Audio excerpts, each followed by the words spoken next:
দেখুন, যখন number one Shakib Al Hasan, Tamim Iqbal,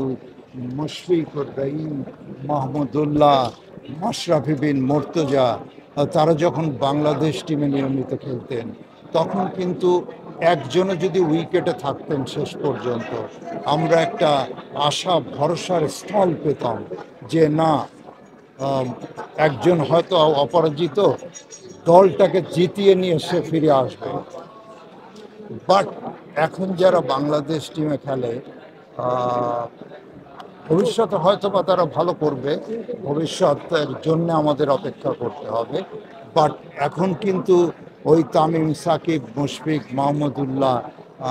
তাদের মতো যে দলকে জিতিয়ে নিয়ে আসবে এরকম খেলোয়াড়ের কিন্তু অনেক অভাব। সেজন্যে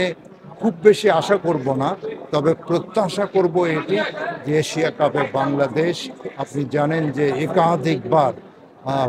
ফাইনালে খেলার যোগ্যতা অর্জন করে বাংলাদেশ, চ্যাম্পিয়ন